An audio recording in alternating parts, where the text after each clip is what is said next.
Gégène s'est débarrassé du marin Shadok qui courait après les Shadoks de la Lune. Le marin, le bateau et ses matelots sont tombés dans l'eau.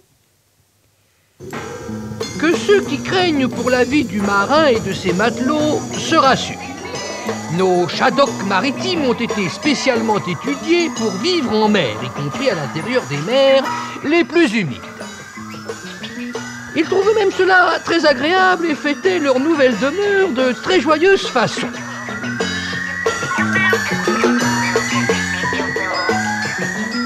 Laissons, si vous le voulez bien, nos joyeux matelots à leur humide séjour pour faire un rapide tour d'horizon de la situation extérieure. C'est avec un soupir de soulagement que les Shadoks de la Lune avaient vu le marin tomber dans l'eau.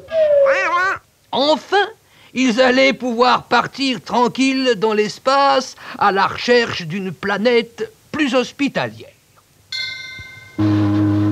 Et non, malheureusement, c'est pas encore fait.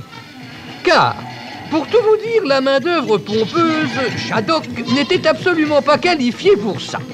Tout le monde sait en effet que pour voyager loin, intersidéralement parlant, il faut pomper autant et même beaucoup plus avec la tête qu'avec les pieds. Et la main-d'œuvre Shadok, la malheureuse, n'était absolument pas musclée de ce côté-là. Ce qu'il leur fallait d'abord et avant tout, c'était une bonne main-d'œuvre intellectuelle. Et pour ça, on allait la soumettre, la main-d'œuvre, à un régime spécial, sévère et accéléré, à base de calculs concentrés, de culture générale suractivée, de bons théorèmes fondamentaux, axiomes, postulats bien gras et quantité de machins comme ça, intellectuellement très nourrissants. Et, sous la direction du professeur Shadoko, la future main-d'œuvre interstellaire Shadok pompait intellectuellement. Et les gibis, depuis le temps qu'on n'en entend plus parler.